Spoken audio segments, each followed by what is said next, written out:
जयकार हुई है नगर में, सतगुरुदेव पधारे हैं। जय जयकार हुई है नगर में, सतगुरुदेव पधारे हैं।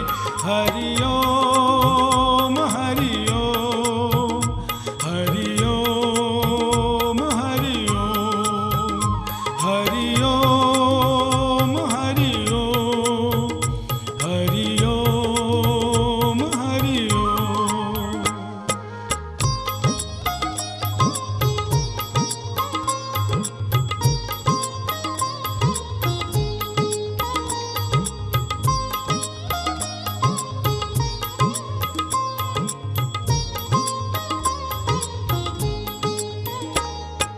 सतगुरु स्वामी बनकर धोबिया धोबी घाट लगाएंगे।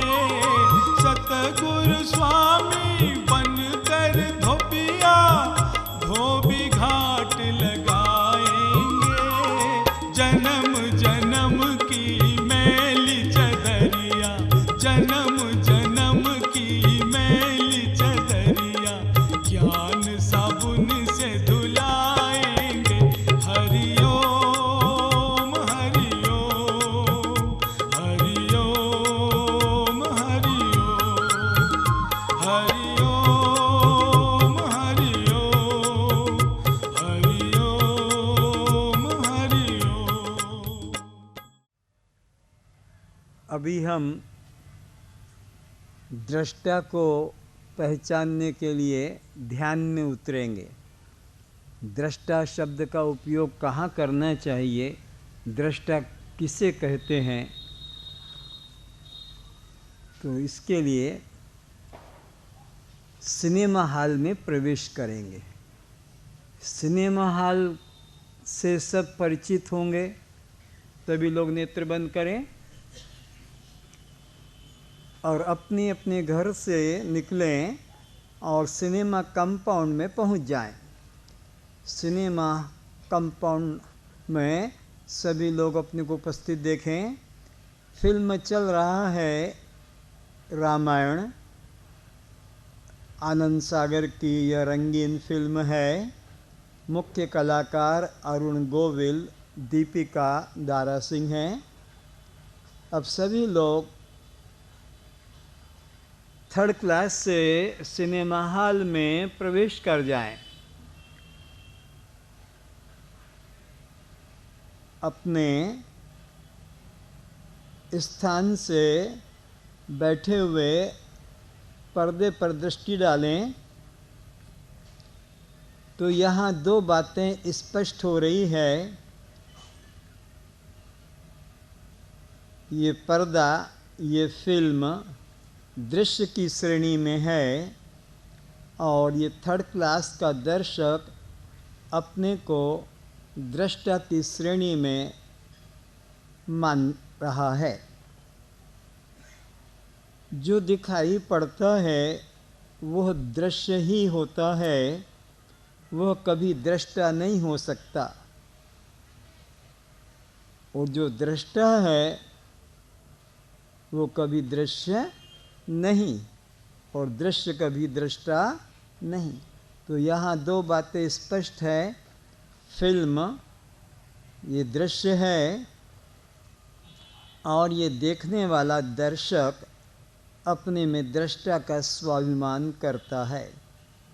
किंतु इतना याद रखें, दृष्टा वही हो सकेगा जो किसी का दृश्य न बने।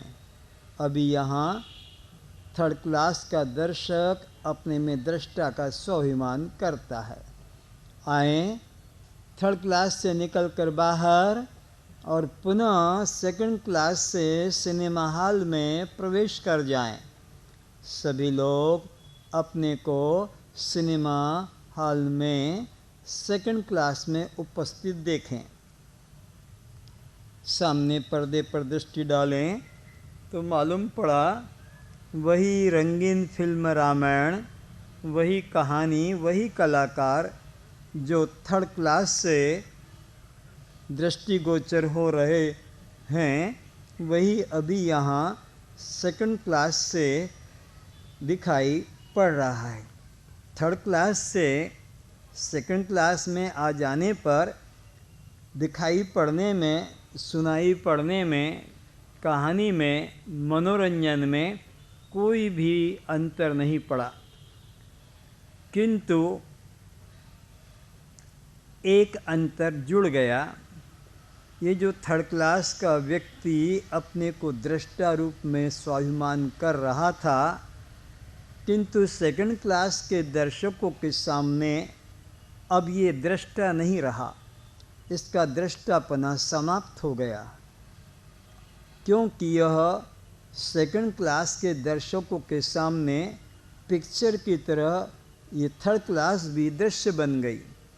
और सेकंड क्लास का दर्शक देख रहा है थर्ड क्लास में उसका कोई मित्र, उसका कोई संबंधी, उसका कोई नौकर, वो भी इसी फिल्म को देखने के लिए आया हुआ है।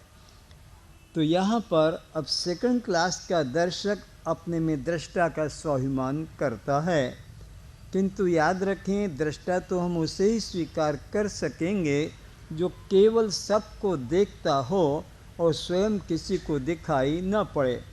दृष्टा थर्ड क्लास वाले ने अपने को माना था, लेकिन सेकंड क्लास के दर्शकों के सामने वह थर्ड क्लास का दर्शक दृश्य की श्रेणी में हो गया और उसका दृष्टापने का अहंकार मिट गया। अभी सेकंड क्लास का दर्शक अपने को दृष्टा मानता है, क्योंकि उसके सामने फिल्म भी है और उसके सामने थर्ड क्लास भी है। इस प्रकार से वो अपने को इन दोनों का दृष्टा मन में माने हुए हैं। पर दृष्टा तो हम तभी स्वीकार करेंगे जब यह किसी का दृश्य न बने। निरपेक्ष दृष्टा निरपेक्ष होता है, सापेक्षिक दृष्टा दृष्टा नहीं। तो यहाँ पर थर्ड क्लास का दर्शक अब दृष्टा का अहंकार खो चुका है और वो दृश्य की श्रेणी में आ गया है, और सेकंड क्लास का दर्शक अपने को दृष्टा का स्वाभिमान करता है। किंतु दृष्टा तो तभी कहेंगे जब ये दृश्य न बने। आओ इस सेकंड क्लास से निकल कर बाहर और इसी के पीछे फर्स्ट क्लास से पुनः सिनेमा हॉल में प्रवेश कर जाएं। सभी लोग अपने को फर्स्ट क्लास में उपस्थित देखें और सामने पर्दे पर दृष्टि डालें तो मालूम पड़ा वही रंगीन फिल्म रामायण, वही कहानी, वही कलाकार, वही मनोरंजन। सेकंड क्लास से फर्स्ट क्लास में आ जाने पर दिखाई पड़ने में, सुनाई पड़ने में, मनोरंजन में, कहानी में कोई अंतर नहीं। थर्ड क्लास से सेकंड क्लास से जैसे दृष्टिगोचर हो रहा था, अभी फर्स्ट क्लास से भी वैसा ही अनुभव में आ रहा है। किंतु सेकंड क्लास से फर्स्ट क्लास में आ जाने पर एक सूक्ष्म अंतर और जुड़ गया।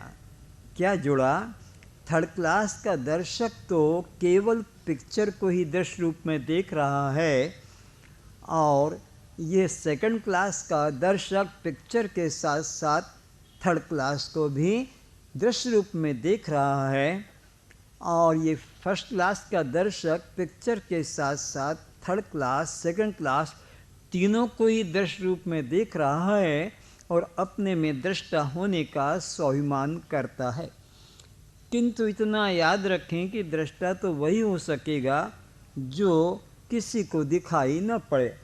दृष्टा तो थर्ड क्लास के दर्शक ने माना था अपने को, किंतु सेकंड क्लास के दर्शकों के सामने वो दृश्य बन गया। फिर सेकंड क्लास के दर्शक ने अपने को दृष्टा माना था, किंतु फर्स्ट क्लास के दर्शकों के सामने यह भी दृश्य बन गया और अपने में यह दृष्टा होने का अहंकार करता है। फर्स्ट क्लास का दर्शक अपने को दृष्टा मानता है, पर दृष्टा तो तभी स्वीकार करेंगे जब यह किसी का दृश्य न बने। दृष्टा तो थर्ड क्लास के दर्शक ने माना था, किंतु सेकंड क्लास के दर्शकों के सामने वो पिक्चर की तरह दृश्य बन गया। फिर सेकंड क्लास के दर्शक ने अपने को दृष्टा माना था, किंतु फर्स्ट क्लास के दर्शकों के सामने यह सेकंड क्लास का दर्शक भी पिक्चर की तरह, थर्ड क्लास की तरह यह सेकंड क्लास का दर्शक भी दृश्य बन गया। और अभी यहाँ फर्स्ट क्लास का दर्शक अपने में दृष्टा होने का स्वाभिमान करता है, पर दृष्टा तो उसे ही कहा जा सकेगा जो किसी का भी दृश्य न बने। आओ इस फर्स्ट क्लास से निकलकर बाहर और इसके पीछे बैल्कनी से पुनः सिनेमा हॉल में प्रवेश कर जाओ। सभी लोग अपने को बैल्कनी में उपस्थित देखें और सामने पर्दे पर दृष्टि डालें तो मालूम पड़ा वही रंगीन फिल्म रामायण, वही कहानी, वही कलाकार, कोई अंतर नहीं। थर्ड क्लास से सेकंड क्लास से फर्स्ट क्लास से जैसा दिखाई पड़ रहा था, सुनाई पड़ रहा था, वैसा का वैसा ही यहाँ बैल्कनी से अनुभव में आ रहा है। फर्स्ट क्लास से बैल्कनी में आ जाने से एक सूक्ष्म अंतर और जुड़ गया। क्या जुड़ा? थर्ड क्लास का दर्शक तो पिक्चर को ही दृश्य रूप में देखता है, सेकंड क्लास का दर्शक पिक्चर के साथ साथ थर्ड क्लास के लोगों को भी दृश्य रूप में देखता है। फर्स्ट क्लास का दर्शक पिक्चर के साथ साथ थर्ड क्लास, सेकंड क्लास तीनों को ही दृश्य रूप में देखता है। और ये बैल्कनी का दर्शक तो पिक्चर के साथ साथ third class, second class, first class चारों को ही दृश्य रूप में देख रहा है और अपने में दृष्टा होने का स्वाभिमान करता है। किंतु याद रखें, दृष्टा तो हम इसे तभी स्वीकार कर सकेंगे जब ये किसी का दृश्य न बने। दृष्टा तो थर्ड क्लास वाले ने माना था, किंतु कुछ ही समय बाद सेकंड क्लास के दर्शकों के सामने वो दृश्य बन गया। फिर सेकंड क्लास के व्यक्ति ने अपने को दृष्टा माना था, किंतु कुछ ही समय बाद वो फर्स्ट क्लास के दर्शकों के सामने दृश्य बन गया। इस फर्स्ट क्लास के दर्शक ने अपने को दृष्टा माना था, किंतु कुछ समय में ही वह बैल्कनी के दर्शकों के सामने दृश्य बन गया। अब ये बैल्कनी का दर्शक अपने में दृष्टा होने का स्वाभिमान कर रहा है।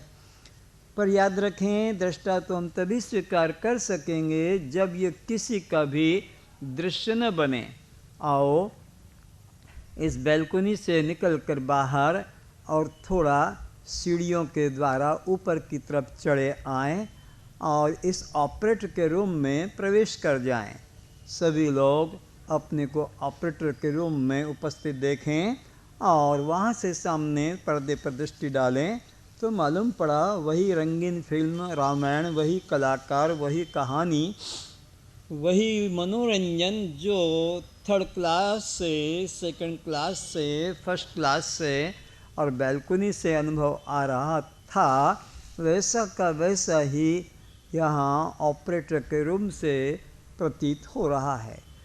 फिल्म के दिखाई पड़ने में, सुनाई पड़ने में, कहानी में, मनोरंजन में किसी प्रकार का अंतर नहीं, लेकिन एक अंतर यहाँ बैल्कनी से ऑपरेटर के रूम में आने से एक अंतर और बढ़ गया। क्या बढ़ा? थर्ड क्लास का दर्शक तो पिक्चर को ही देखता है, सेकंड क्लास का दर्शक पिक्चर थर्ड क्लास दोनों को देखता है।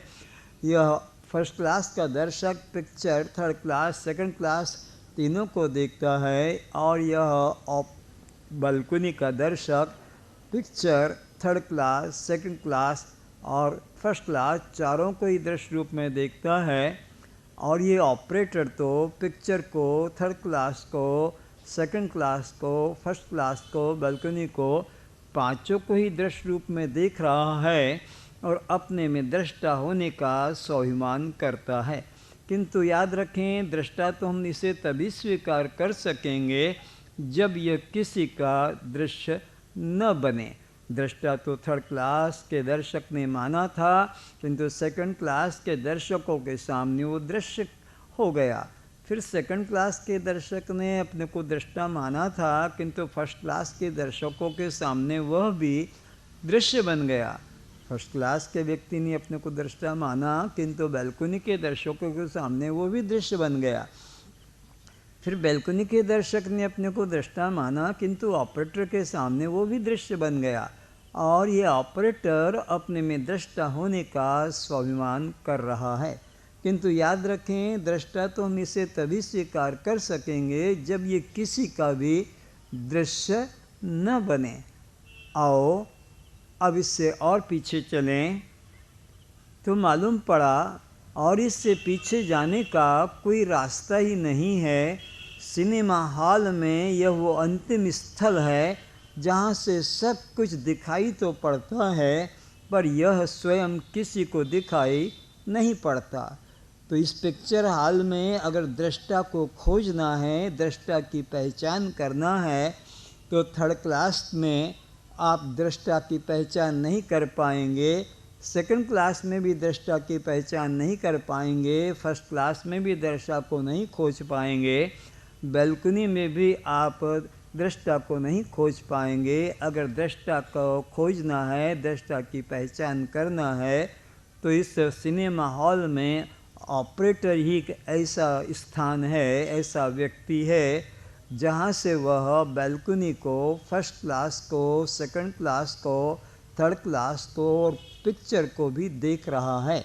लेकिन इस ऑपरेटर को न थर्ड क्लास का दर्शक देखता है, न सेकंड क्लास का दर्शक देखता है, न फर्स्ट क्लास का दर्शक देखता है, न बैल्कुनी का दर्शक देख पाता है। पर ये यहाँ से वहाँ तक पूरे पिक्चर हॉल का एकमात्र दृष्टा है जो सब गतिविधियों को देखता है, पर इसे कोई भी नहीं देख पाता। अस्तु पहचान कर लें कि दृष्टा अगर कहलाने का कोई अधिकारी है इस सिनेमा भवन में, तो केवल यह ऑपरेटर ही हो सकता है, क्योंकि बाकी तो सब अपेक्षाकृत दृष्टा बनते हैं। यह निरपेक्ष दृष्टा है, इसे कोई नहीं देख पाता।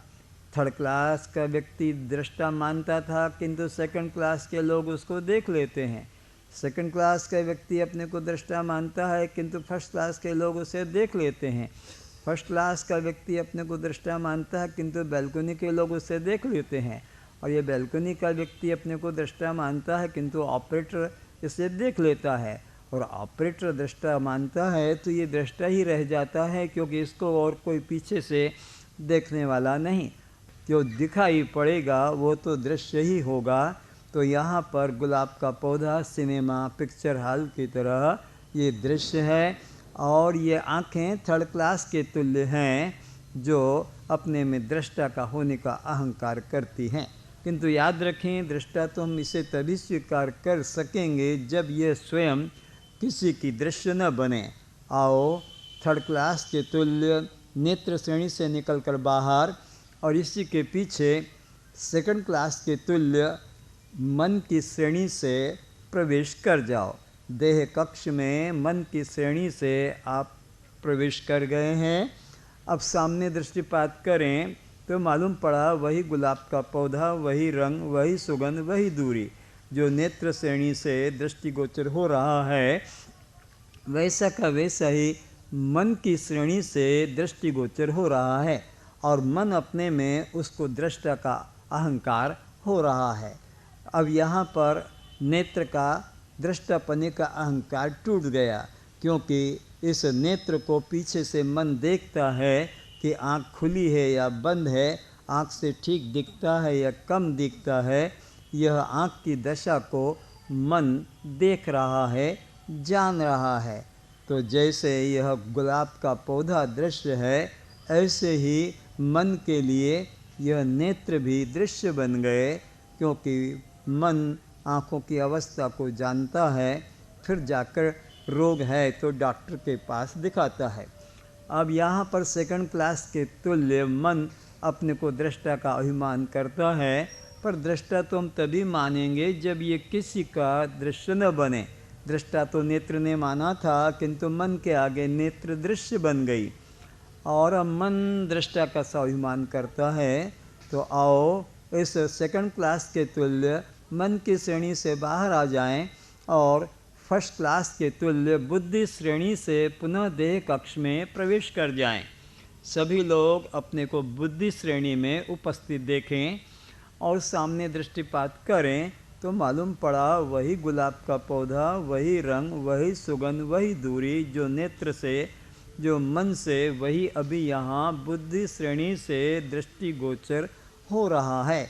दिखाई पड़ने में, सुगंध में, दूरी में कोई अंतर नहीं, पर सेकंड क्लास से फर्स्ट क्लास में आ जाने से एक सूक्ष्म अंतर और जुड़ गया। क्या जुड़ा? नेत्र तो केवल पौधे को ही देख रहा है और ये मन नेत्र पौधे दोनों को ही दृश्य रूप में देख रहा है, और ये बुद्धि तो इस पौधे को, नेत्र को, मन को, तीनों को ही दृश्य रूप में देख रही है, और ये बुद्धि अपने में दृष्टा होने का स्वाभिमान करती है। किंतु याद रखें, बुद्धि को दृष्टा तो तभी हम स्वीकार करेंगे जब यह किसी की दृश्य न बने। दृष्टा तो नेत्र ने माना था, किंतु वो मन के आगे दृश्य बन गई। फिर मन ने अपने को दृष्टा तो माना था, किंतु बुद्धि के आगे मन भी दृश्य बन गया, क्योंकि बुद्धि जानती है कि मन चंचल है कि शांत है, सुखी है कि दुखी है, कामी है कि क्रोधी है। इस प्रकार से बुद्धि अब अपने में दृष्टा होने का स्वाभिमान करती है। किंतु याद रखें, बुद्धि को दृष्टा तो हम तभी स्वीकार कर सकेंगे जब यह किसी की दृश्य न बने। आओ इस बुद्धि श्रेणी से निकलकर बाहर और इसी के पीछे बैल्कनी के तुल्य जीव श्रेणी से पुनः देह कक्ष में प्रवेश कर जाएं।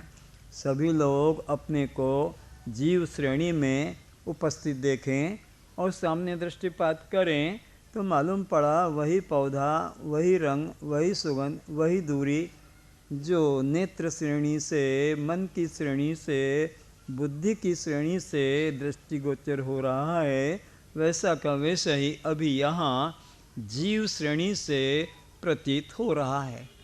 किसी प्रकार का दिखाई पड़ने में, रंग सुगंध में, दूरी में अंतर नहीं, किंतु बुद्धि श्रेणी से जीव श्रेणी में आ जाने से एक अंतर और जुड़ गया।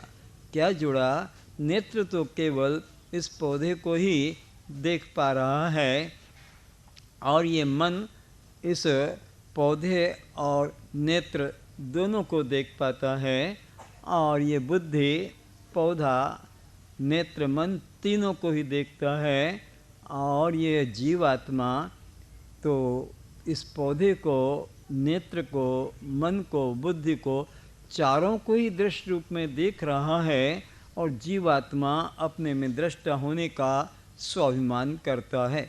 किंतु याद रखें, दृष्टा तो हम इसे तभी स्वीकार कर सकेंगे जब ये किसी का दृश्य न बने। दृष्टा का अहंकार तो आँख ने किया था, पर वो आँख दृश्य हो गई मन के सम्मुख। फिर मन ने अपने को दृष्टा का अहंकार किया, किंतु वो दृश्य बन गया बुद्धि के आगे, और बुद्धि ने अपने को दृष्टा का अहंकार किया, किंतु वो दृश्य बन गई जीव के आगे, और जीव अब अपने में दृष्टा होने का स्वाभिमान करता है। पर जीव को दृष्टा तो हम तभी कह सकेंगे जब ये किसी का दृश्य न बने। आओ इस बैल्कनी के तुल्य जीव श्रेणी से बाहर आ जाएं और ऑपरेटर रूम के तुल्य आत्मा के कक्ष में उपस्थित हो जाएं। सभी लोग अपने को ऊपर आत्मा के कक्ष में उपस्थित देखें और सामने दृष्टिपात करें तो मालूम पड़ा वही पौधा, वही रंग, वही सुगंध जो नेत्र श्रेणी से, जो मन की श्रेणी से, जो बुद्धि की श्रेणी से और जो जीव की श्रेणी से दृष्टिगोचर हो रहा था, वैसा का वैसा ही अभी यहाँ आत्मा के कक्ष से दृष्टिगोचर हो रहा है। यहाँ आ जाने से दिखाई पड़ने में, रंग में, सुगंध में कोई प्रकार का अंतर नहीं, लेकिन इस जीव श्रेणी से निकलकर आत्म कक्ष में आ जाने से एक अंतर और जुड़ गया। क्या जुड़ा? नेत्र तो केवल पौधे को ही देख पाता है, मन नेत्र पौधे दोनों को देख पाता है, बुद्धि मन नेत्र पौधा तीनों को देख पाती है, और ये जीवात्मा बुद्धि मन नेत्र और पौधा चारों को ही देख पाता है, और ये आत्मा तो जीव को, बुद्धि को, मन को, नेत्र को और पौधे को, पांचों को ही दृष्ट रूप में देखती है और अपने में दृष्टा होने का स्वाभिमान करती है। किंतु याद रखें, दृष्टा तो हम इसे तभी स्वीकार कर सकेंगे जब यह किसी की दृश्य न बन सके। दृष्टा तो नेत्र ने माना था, किंतु मन के आगे दृश्य बन गई। मन ने दृष्टा माना था, किंतु बुद्धि के आगे दृश्य बन गया। बुद्धि ने अपने को दृष्टा माना था, किंतु जीव के आगे दृश्य बन गई। जीव ने अपने को दृष्टा माना था, किंतु आत्मा के सम्मुख वो दृश्य बन गई। और आत्मा अपने दृष्टापने के अभिमान को लेकर खड़ा है। याद रखें, दृष्टा तो तभी मानेंगे आत्मा को जब ये किसी का दृश्य न बने। आओ अब इससे पीछे और चलें तो मालूम पड़ा इस देह कक्ष में इस स्थान से और पीछे जाने का कोई रास्ता ही नहीं। यही वो अंतिम स्थल है जो दृष्टा कहला सकता है। अगर इस शरीर में दृष्टा को पहचानना है तो इतना पीछे चले आओ कि और उसके पीछे देखने वाला कोई न रहे। तो अब विचारना है कि जब जब भी हम कहते हैं कि दृष्टा साक्षी आत्मा, हम बड़ी जल्दी से बोल देते हैं, पर इतना पीछे हमें खड़ा हो जाना है। जब कभी भी दृष्टा शब्द का उच्चारण करें तो हम इतने पीछे हो जाएं कि वहाँ और हमको देखने वाला हमारे पीछे कोई ना रहे। तो सिनेमा हॉल में जैसे वो अंतिम दृष्टा है, प्रोजेक्टर चलाने वाला, वो सबको देखता है, उसको कोई नहीं देखता। इसी तरह इस देह कक्ष में पूरे देह की गतिविधियों को मैं दृष्टा आत्मा देखता रहता हूँ, किंतु मुझे न जीव देख पाता है, न मुझे बुद्धि देख पाती है, न मुझे मन देख पाता है, न मुझे नेत्र श्रोत्र जान पाते हैं, क्योंकि मैं इन सब का प्रकाशक हूँ, स्वयं प्रकाश हूँ, मेरा कोई और प्रकाशक नहीं। मैं इस देह कक्ष में बचपन को भी जानता हूँ, जवानी को भी जानता हूँ, प्रौढ़ावस्थाओं को भी जानता हूँ, वृद्धावस्थाओं को भी जानता हूँ, रोग भोग को भी जानता हूँ, लेकिन आज तक मुझे न बचपन जान पाया, न किशोर जान पाया, न प्रौढ़ जान पाया, न युवा जान पाया, न वृद्ध जान पाया। किंतु मैं सबको बचपन से अभी तक देखता देखता जानता आ रहा हूँ। कितने ऋतुएं बदल गई मेरे सामने, किंतु मैं नहीं बदला। कितनी परिस्थितियाँ बदल गई, कितनी इच्छाएं बदल गई, कितने रोग आकर चले गए, कितने भोग आकर छूट गए। मैं सबको एक एक को देखता निहारता आ रहा हूँ, पर मुझे आज तक किसी ने नहीं देखा। अस्तु अपने को निश्चय करें कि मैं वो अंतिम दृष्टा हूँ जिसने कई जन्म देखे हैं, कई युग देखे हैं, कई कल्प देखे हैं। मैं कभी बदला नहीं और मैं कभी दृश्य हुआ नहीं। बाकी सब शरीर बदलते गए, इंद्रियों की अवस्थाएं बदलती गई, कभी मंदता, कभी पटुता, कभी उसमें अंधता, लेकिन मैं तो अंधता का, मंदता का, पटुता का प्रकाशक बना रहा। मेरे स्वभाव में आज तक देखने और जानने का जो मेरा स्वभाव है उसमें कोई अंतर नहीं पड़ा। आंखें देखते देखते थक जाती है, कान सुनते सुनते बहरे हो जाते हैं। लोग कहते हैं मेरा कान बहरा हो गया इसकी बातें सुन सुनकर। जिह्वा दांत दबाते दबाते जो है थक जाती है खाते खाते, लेकिन मैं कभी थका नहीं। मेरा जानना और देखने में कभी अंतर नहीं आया। बुद्धि थक जाती है, मन थक जाता है, इंद्रियां थक जाती है, लेकिन मेरे में कभी थकावट नहीं कि मैं और नहीं जानना चाहता, मैं अब जानते जानते थक गया, ऐसा कभी भी नहीं हुआ। तो मेरा जानना नित्य विद्यमान है। तो अंतिम रूप में यही समझें कि अगर हम दृष्टा कहलाते हैं तो फिर वहाँ कोई और हमारे पीछे नहीं होना चाहिए। अगर हमारे पीछे कोई है, आँख के पीछे मन है, मन के पीछे बुद्धि है, बुद्धि के पीछे जीव है, ये कभी दृष्टा नहीं बन सकेंगे, क्योंकि एक के पीछे एक कोई देख रहा है। पर मैं वह हूँ जिसके पीछे और कोई देखने वाला नहीं है। कस्त्वम। तो अभी जो उच्चारण शीघ्रता से कर लिया तो आपको एकदम पीछे वहाँ पहुँच जाना है। तुम्हारे आगे जीव, तुम्हारे ही आगे बुद्धि, तुम्हारे आगे मन, तुम्हारे आगे पांचों ज्ञानेंद्रियाँ, तुम्हारे ही आगे पांचों कर्मेंद्रियाँ, तुम्हारे आगे ही पांचों प्राण, तुम्हारे आगे ही ये पांचों कोश, तुम्हारे आगे ही तीन गुण, तुम्हारे आगे ही तीन अवस्थाएं, सब दृश्य रूप में लाइन की लाइन, फौज की फौज खड़ी हो जाएगी और आप सबके पीछे सबके कमांडर रूप में रहेंगे। प्रकृते क्रियमाणानि गुणे कर्माणि सर्वशः अहंकार विमूढ़ात्मा कर्तामिति मन्यते। इस देह के भीतर बाहर सभी प्रकार की क्रियाएं पांचों महाभूतों के द्वारा, तीनों गुणों के द्वारा होती रहती है, किंतु अज्ञानी व्यक्ति मैं दृष्टा साक्षी आत्मा हूँ ऐसा न जानने के कारण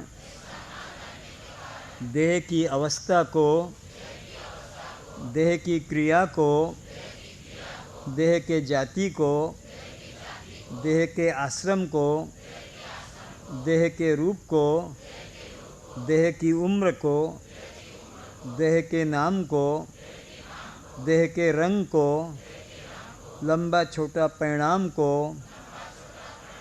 जन्म मरण को अपना मानने के कारण बारंबार मृत्यु से मृत्यु को, दुखों से महादुखों को प्राप्त होता रहता है। यस्य नाहं कृतो भावो बुद्धिर्यस्य न लिप्यते हत्वापि स इमान् लोकान् न हन्ति न निबध्यते। जिस भाग्यशाली जीवात्मा ने सद्गुरु की कृपा से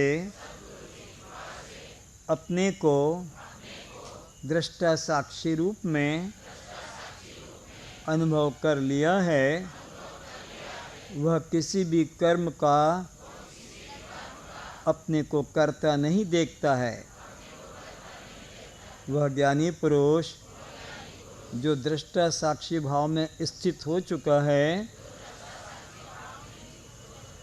वो किसी भी भोग को मैं भोगता हूँ ऐसा विचार नहीं रखता है। ज्ञानी पुरुष के द्वारा समस्त कर्म भोग होने पर भी वह अकर्ता अभोक्ता ही बना रहता है। इसलिए ज्ञानी पुरुष का जीवन लीलामय हो जाता है। संसार का व्यवहार होते हुए भी वह असंग ही रहता है। जागृत स्वप्न सुषुप्ति आदि प्रपंच यत् प्रकाशते तद्ब्रह्महमिति ज्ञात्वा सर्वबंधे प्रमुच्यते। जिसकी उपस्थिति में यह जागृत स्वप्न सुषुप्ति मूर्छा ध्यान समाधि अवस्थाएं होती है, वह ब्रह्म मैं हूँ ऐसा निश्चय करने वाला सभी बंधनों से छूटकर परमात्मा के साथ एकत्वता का अनुभव करता है।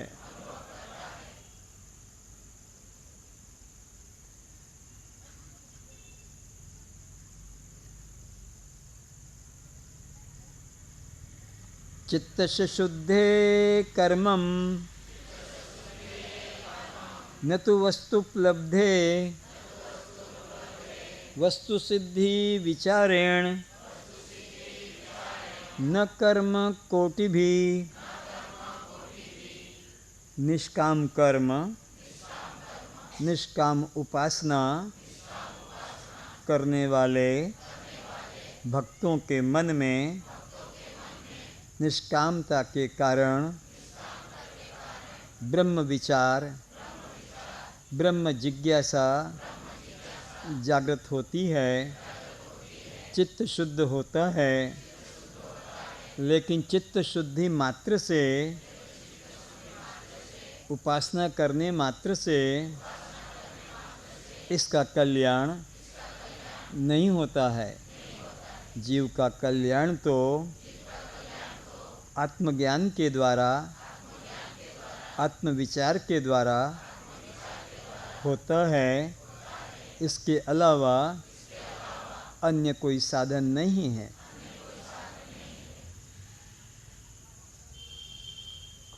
यस्य देवे पराभक्ति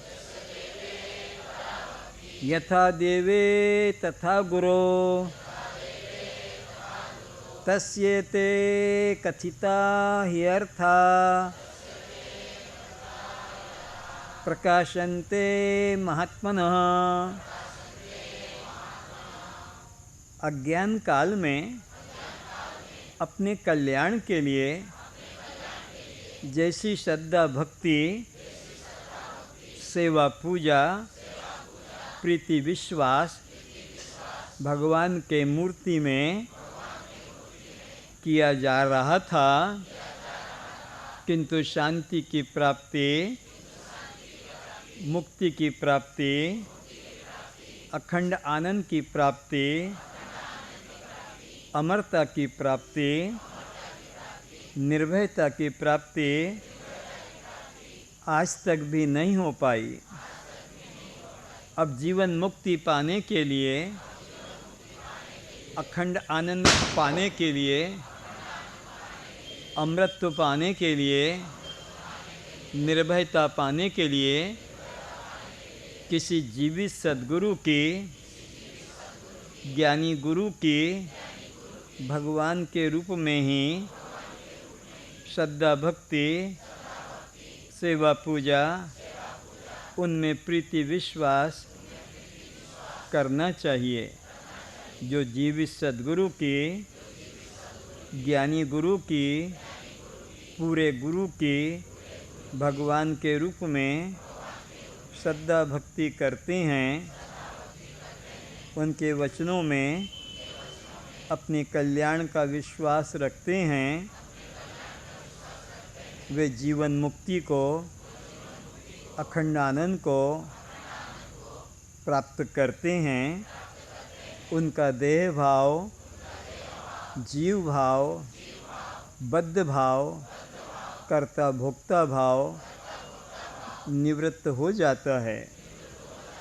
किंतु जो जीवित गुरु को मनुष्य के आकार में मानते हैं, उनके वेद वचनों में, अमृत वचनों में दोष दर्शन करते हैं और अपने कल्याण के लिए वे अपने मन कल्पित साधनों को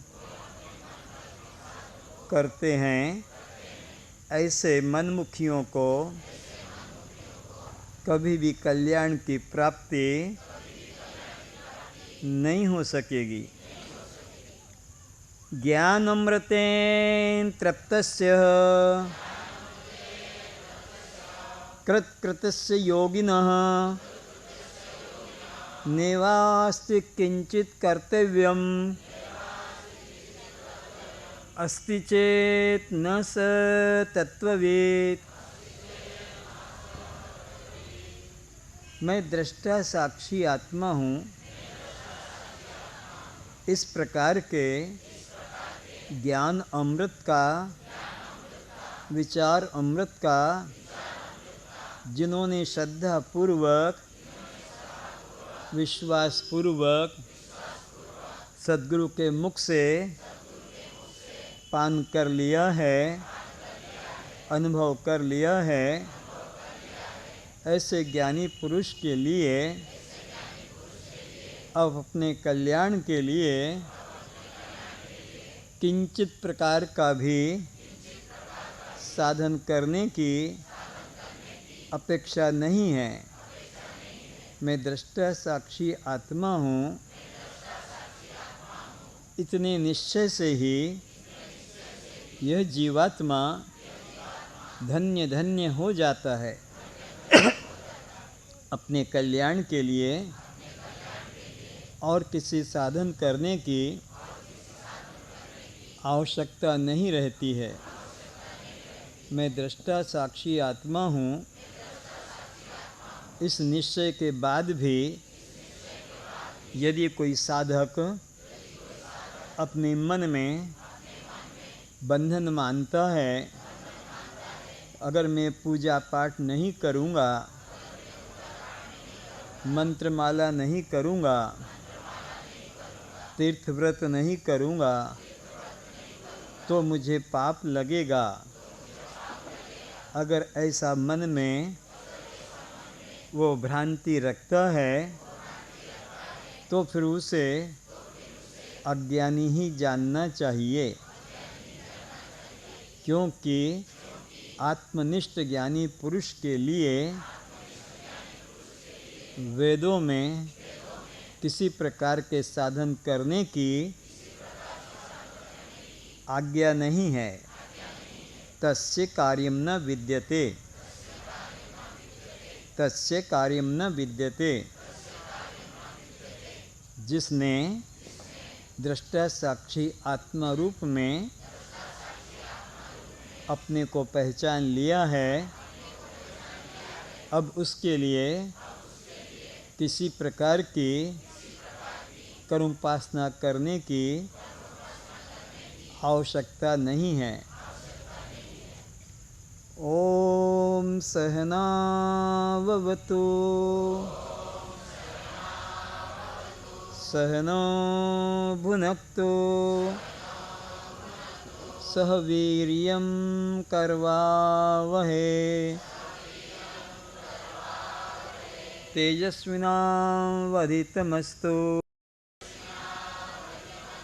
मा विद्विषावहै।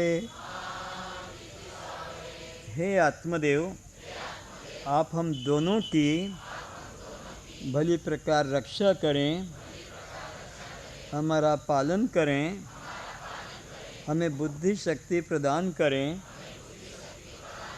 जिसके द्वारा हम अपने अनादिकाल के भूले हुए दृष्टा साक्षी आत्मस्वरूप का दृढ़ता से निश्चय कर सकें। हमें आत्मनिश्चय से कोई भी गुरु विचलित न कर सके। हम परस्पर निर्वैर रहते हुए अपने जीवन का संपूर्ण कल्याण करें। कस्त्वम। अब इस उच्चारण के साथ अपने को इतना पीछे खड़ा कर लेना है, इतना पीछे कि हमारे पीछे और कोई न रहे और हमारे सम्मुख सब उपस्थित रहें। जीव, बुद्धि, मन, इंद्रियां, प्राण, क्योंकि हम सब के प्रकाशक हैं। आप जड़ हैं, दृश्य हैं, अनात्मा हैं, शव हैं, पर प्रकाश हैं। आप बद्ध हैं, जीव हैं, कर्ता भोक्ता हैं। तो जन्म मरण किसका? पिता माता, पति पत्नी, पुत्र पुत्री, जाति बंधु, हिंदू ब्राह्मण, उड़िया बंगाली। कस्त्वम। भूख प्यास किसको? सुख दुख किसको? सुख दुख किसको? कस्त्वम। सभी अपने नेत्र खोलें। श्रोताओं के रूप में उपस्थित सभी आत्मनिष्ठों को प्रणाम। तो क्या आज आप लोगों का दृष्टा से मिलन परिचय हुआ? बोलो, पहचान पाए कि दृष्टा किसे कहते हैं, दृष्टा कहाँ है? आँख में दृष्टा को स्वीकार नहीं करना, मन में दृष्टा को स्वीकार नहीं करना, बुद्धि में दृष्टा को स्वीकार नहीं करना, जीव में दृष्टा को स्वीकार न करना। जो जीव का भी साक्षी है आत्मा, उसी में दृष्टा होने को स्वीकार करना, वही दृष्टा कहला सकता है। दृष्टा का अधिकार उसे है। दृष्टा की परिभाषा यही है कि जो सबको देखता है पर स्वयं किसी को उसको कोई देख नहीं सकता, ये पहचान है। सबको देखता है पर इसे कोई नहीं देख सकता, आज तक नहीं देख पाया। ये भगवान खुद कहते हैं, नाहम प्रकाशस्य सर्वस्य। योगी हो, यति हो, सन्यासी हो, ब्रह्मचारी हो, कोई अवतारी भगवान भी क्यों न हो, रामकृष्ण आदि, नाहम प्रकाशस्य सर्वस्य, टोटल कर दिया। योग माया, ये कपड़ा जो पहना है ये योग माया है। अब चाहे इसको मुरली वाला बना दो, बाहर से धनुष वाला बना दो, त्रिशूल वाला बना दो, काली बना दो, लक्ष्मी बना दो, दुर्गा बना दो, ये बाहर के माया के रूप हैं, ये ब्रह्म का वास्तविक रूप नहीं। इसीलिए केन उपनिषद में कहा था, भजन में भी दिया है कि ये दुनिया जिसको भगवान देख रही है, बता रही है, तुम उसको भगवान, याद है वो भजन? कल ही तो दिया था। उसमें एक शब्द ये आया था कि जिसको दुनिया भगवान बताती है वो परमात्मा का वास्तविक रूप नहीं। और ये केन उपनिषद के 5 मंत्र हैं। पांचों मंत्र में एक ही बात कही। क्या कही? तदेव ब्रह्म तुम विद्धि नेदम यदिदम उपास्ते, तदेव ब्रह्म तुम विद्धि नेदम यदिदम उपास्ते, तदेव ब्रह्म तुम विद्धि नेदम यदिदम उपास्ते, तदेव ब्रह्म तुम विद्धि नेदम यदिदम उपास्ते, तदेव ब्रह्म तुम विद्धि नेदम यदिदम उपास्ते। एक ही स्वर से घोषणा की, उसको तुम ब्रह्म जानना, उसको तुम ब्रह्म जानना, उसको तुम ब्रह्म जानना। और जो ऐसा ऐसा लोग बता रहे हैं अंगली से बाहर, वो ब्रह्म का वास्तविक रूप नहीं है। तदेव ब्रह्म तुम विद्धि नेदम यदिदम उपास्ते, जो इदम रूप से, यह रूप से, भिन्न रूप से, चित्त रूप से, मूर्ति रूप से, वो ब्रह्म का वास्तविक रूप नहीं है। तुम उसको ब्रह्म जानना। किसको? जिसकी शक्ति से सब इंद्रियां अपना अपना काम कर रही है। वो परमात्मा व्यक्ति नहीं, शक्ति है। विद्यन्ते हृदय ग्रंथि छिद्यन्ते सर्वसंशय क्षीयन्ते चास्य कर्माणि तस्मिन् दृष्टे परावरे।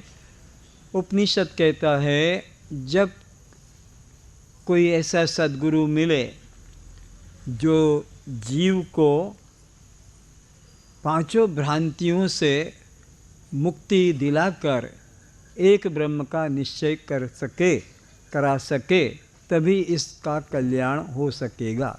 और गुरु वही हो सकता है जो 5 भ्रांतियों से मुक्ति दिलाकर एक ब्रह्म का निश्चय करा सके।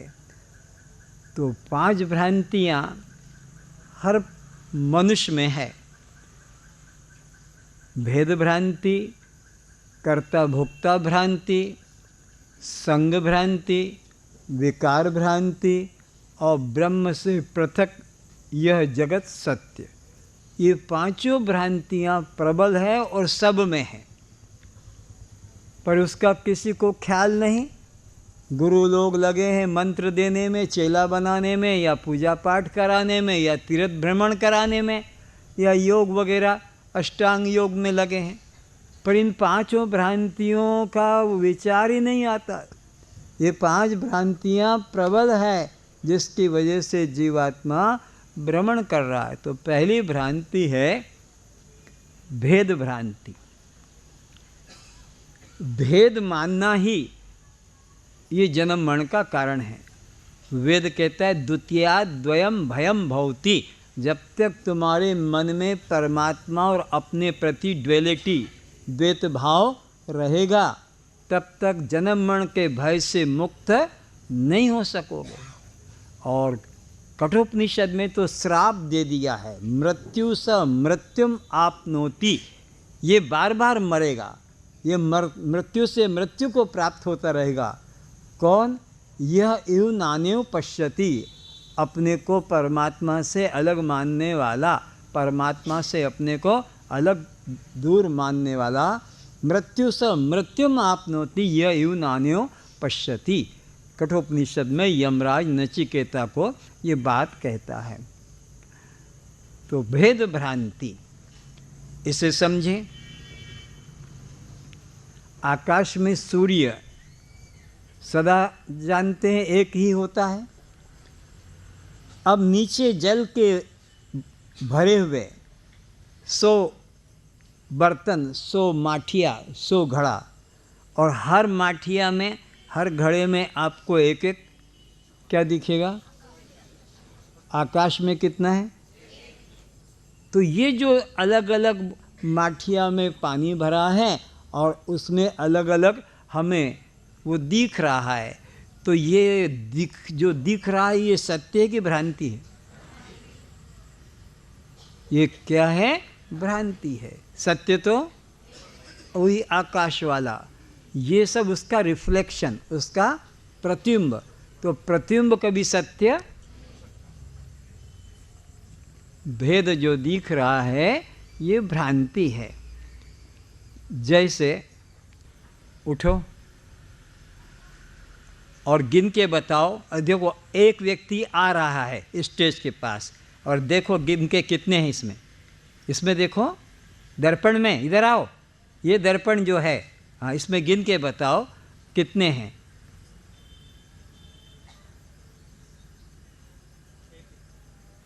अरे इसके अंदर जितने हैं उसमें तुम्हारे प्रतिबिंब कितने पड़ रहे हैं?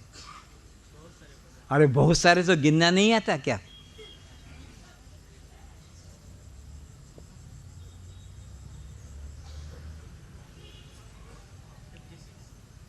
फिर से देखो,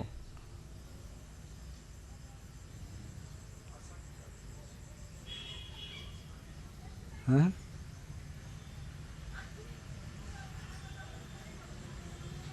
एक और बीच में है, हाँ, 57। अब ये व्यक्ति आया है उठकर यहाँ एक, और यहाँ इस दर्पण में अपने 57 रिफ्लेक्शन प्रतिबिंब देख रहा है। क्या देख रहा है? तो प्रतिबिंब सत्य है कि बिंब सत्य है? बिंब तो एक है, तो ये प्रतिबिंब भेद, ये भ्रांति है। बैठो, भेद क्या है? यह भ्रांति है। ये सत्यता। उठो प्रफुल्ल, उधर से देखो, इसमें देखो, इधर आके कैसे दिख रहे हैं।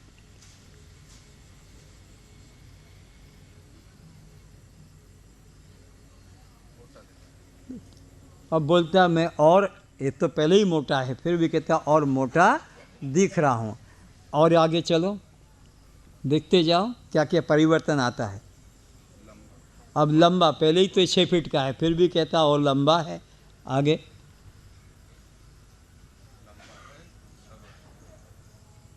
लंबा है, और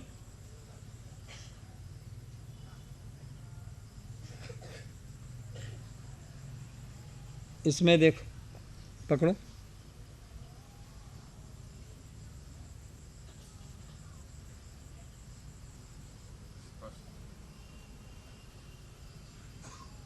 क्या हो रहा है? और दूर हाथ करो, देखो अभी ये बोले मैं शीर्षासन कर रहा हूँ, उल्टा दिख रहा है।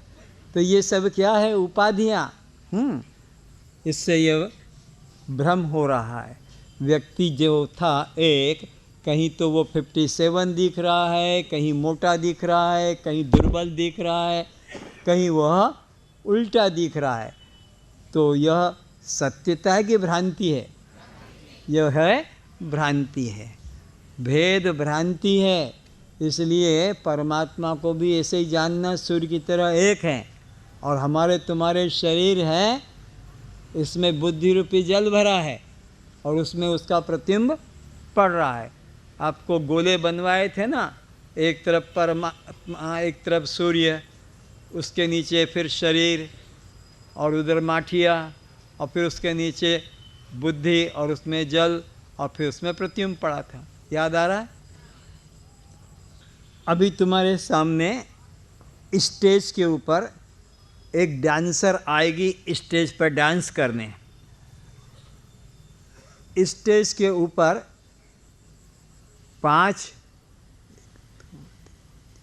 4 मिरर लगे हैं।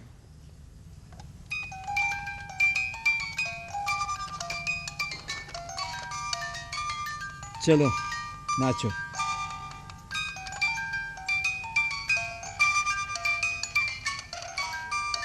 अब एक इसमें भी है, एक इसमें भी है, एक इसमें भी है, एक नीचे भी है।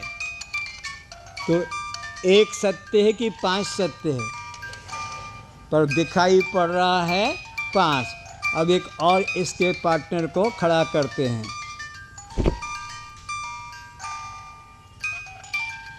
ये 2 स्टेज पर, 2 इसमें, 2 इसमें, 2 इसमें और नीचे, तो ये 10 सत्य है कि 2 सत्य है? ये बेसी झटका मारू छे। तो भेद सत्य नहीं है, भेद भ्रांति है। सत्य में तो 2 हैं, लेकिन हमको 2 इधर, 2 इधर, 2 इधर, 2 स्टेज के दर्पण में और स्टेज पर।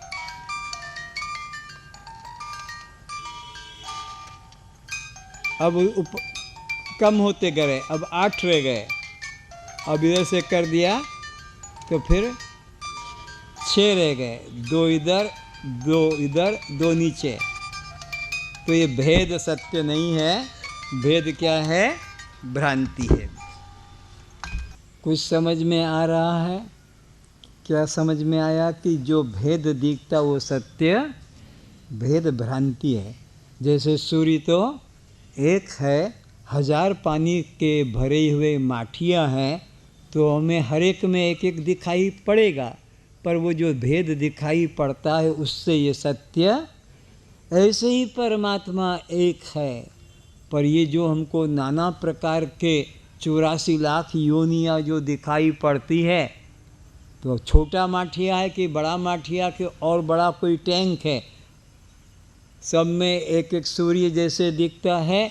ऐसे ही चाहे हाथी का शरीर हो कि घुसरी का, कि कुतिया का, कि मनुष्य का, कि पक्षी का, सब में वो चेतन तत्व एक ही प्रतिबिंबित हो रहा है। परमात्मा तो एक ही सत्य है, तो बिंब सत्य है, प्रतिबिंब तो सत्य प्रतिबिंब मिथ्या है।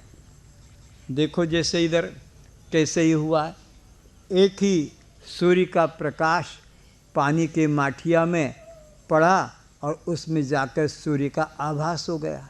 तो ये सूर्य आकाश वाला सत्य है कि पानी वाला सत्य है? तो ऐसे ही ये परमात्मा है, और ये देह रूपी माठिया में बुद्धि रूपी जल है, उसमें चैतन्य के आभास पड़ने से चिदाभास अनेक दिख रहे हैं, पर वह आकाश वाला एक सत्य है कि ये इसके अंदर जो प्रतिबिंब पड़ा वो सत्य है? वो सत्य है। बाकी जो चिदाभास है वो सत्य। दर्पण में जो दिखा है वो 57 वो सत्य है कि एक सत्य है? एक सत्य है। वो जो सीधा खड़ा था वो सत्य है कि उल्टा दिख रहा था वो सत्य है?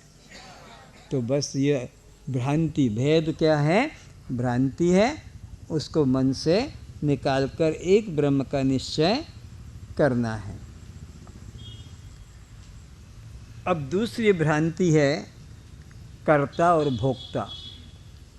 सब लोग अपने को यही मानते कि मैं करता हूँ और मैं भोगता हूँ, पर यह भी भ्रांति है। कर्ता और भोक्ता मानना भी भ्रांति है। वास्तव में न मैं करता हूँ न मैं भोगता हूँ। मैंने किया मैं भोग रहा हूँ, मैं करूँगा मैं भोगूँगा। जे परी बुणीबे सही परे, पर के बुणीबे और के काटीबे ये समस्त जानती नहीं। आज हम समझेंगे कि कौन करता है और कौन भोगता है। तो यहाँ पर ये जो है मैं और यह है मेरा शरीर, तो न मैं करता हूँ और न मैं भोगता हूँ, न मुझे पुण्य पाप है न मेरे शरीर को पुण्य पाप है, न मैं स्वर्ग में जाता हूँ न मेरा शरीर जाता है, न मुझे सुख दुख होता है न मेरे शरीर को सुख दुख होता है, न मुझे चंचलता होती है न मैं शांत होता हूँ, न मेरे शरीर को किसी वस्तु के लिए चंचलता और प्राप्ति पे शांति, न मुझे अज्ञान ज्ञान है न मेरे शरीर को, न मुझे बंध मोक्ष है न मेरे शरीर को। तो फिर कौन आया? यह कर्ता भोक्ता मन है।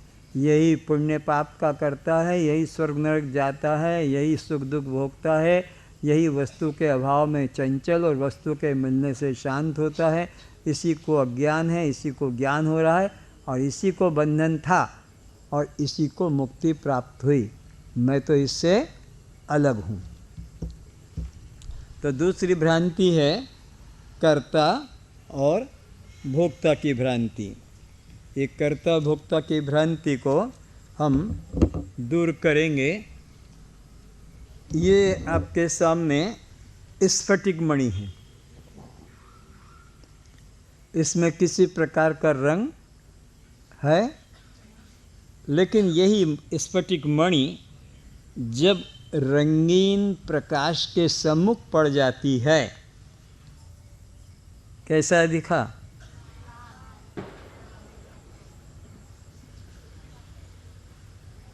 बोलो।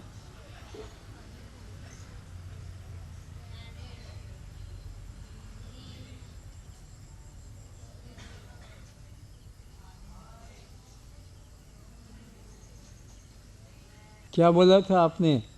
रेड ना, किंतु देखा कि ये तो ज्यों की त्यों श्वेत है।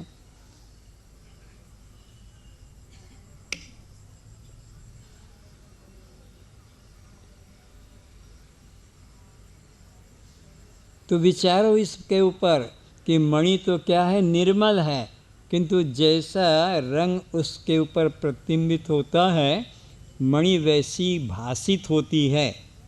मणि होती नहीं, पर वैसी वो भासित होती है। अगर मणि में रंग होता तो अभी भी रंग आता, लेकिन मणि में रंग संयोग संबंध से आता है, संयोग संबंध हो जाता है इसका, तो वह दिखता है। तो जैसे ये मणि निर्मल है, मैं आत्मा भी ज्यों का त्यों शुद्ध निर्मल हूँ, लेकिन जैसे ये मणि के ऊपर रंग भासित होते हैं, क्यों कि पीछे से रंगीन प्रकाश उस पर गिर रहा है, इसी तरह आत्मा के पीछे मन का चक्र चल रहा है। ये रंगीन चक्र चल रहा है, कलर प्लेट है। तो जैसा रंग वाला प्रकाश बाहर निकलता है, मणि वैसी भासित होती है, पर मणि होती भासित होती है पर होती नहीं। ऐसे ही मुझ आत्मा के पीछे मन का चक्र चल रहा है। मन कभी पापी पुण्यात्मा होता है तो मेरे पर वैसा ही वह अपना प्रतिबिंब पटक देता है और हम कहते हैं मैं पापी और मैं पुण्यात्मा। मन सुखी दुखी होता है तो हम पर उसका वैसा ही प्रतिबिंब पड़ जाता है और हम चिल्लाने लगते हैं मैं सुखी और मैं दुखी। मन कामी और क्रोधी होता है और जब अपना प्रतिबिंब हमारे पर डाल देता है तो हम चिल्लाते हैं मैं कामी और मैं क्रोधी। लेकिन वास्तव में न तो मैं सुखी दुखी होता हूँ, न मैं कामी क्रोधी होता हूँ, न मैं चंचल शांत होता हूँ। चंचल शांत भी मन होता है, कामी क्रोधी भी मन होता है, सुखी दुखी भी मन होता है, लेकिन मन मेरे पर उसका प्रभाव गिराता है, प्रतिबिंब डालता है। अब और सोचो, यही मणि इस जगह आ जाने से कोई प्रकार का रंग दिखाती है? बोलो। अगर मणि में रंग होता तो यहाँ से भी अभी वैसा ही होता।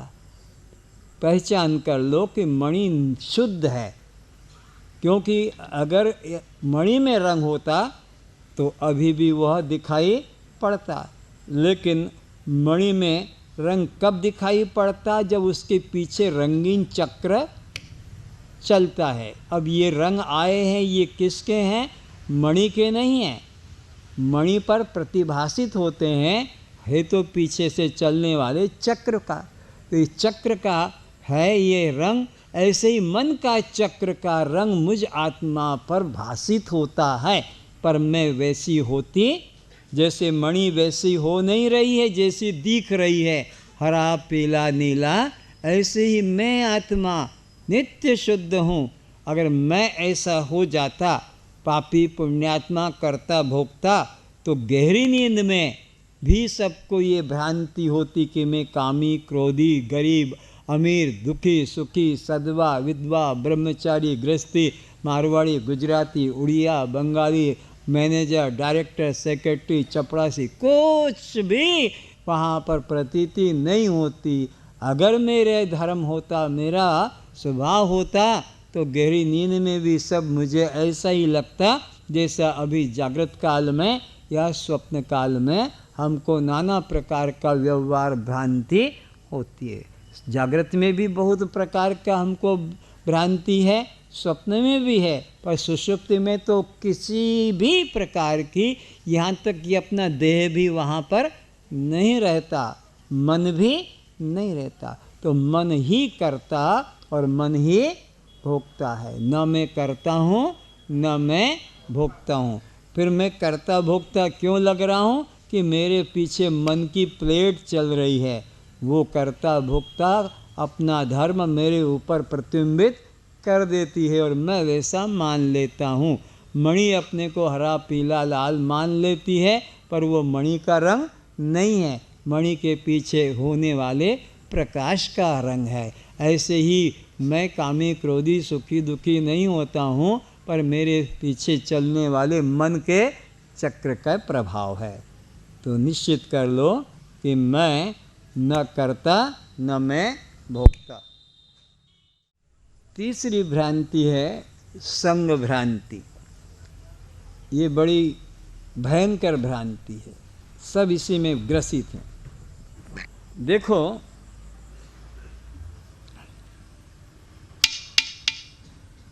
कुम्हार किसको बनाता है? माठिया को। किंतु अंदर जो खाली स्थान है, स्पेस, अवकाश, वो बनाता कि पहले से ही खाली जगह है। आकाश, पक्षी उड़ते हैं ना, उसी में ट्रेन और प्लेन चलते हैं, रॉकेट चलते हैं, हेलीकॉप्टर चलते हैं, हवा चलती है। खाली जगह न होती तो कुछ भी चलन न होता। तो कुम्हार ने माठिया बनाया है। किसको बनाया है? आकाश को बनाया। और अब कोई माठिया को ले जाएगा तो अज्ञानी क्या कहेगा? इसके साथ आकाश भी जा रहा है। माठिया को कोई लाएगा तो कहेगा भाई इसके साथ साथ आकाश भी आ रहा है। माठिया छोटा तो आकाश छोटा, माठिया बड़ा तो आकाश बड़ा। अज्ञानी का ऐसा वचन। माठिया टेढ़ा मेढ़ा, आकाश भी टेढ़ा मेढ़ा। पर आकाश माठिया के धर्म से बिल्कुल असंग है। माठिया के धर्म से, माठिया चाहे जैसा हो, पर आकाश को उसका धर्म छुएगा। आकाश निर्लेप और असंग है। तो विचारना,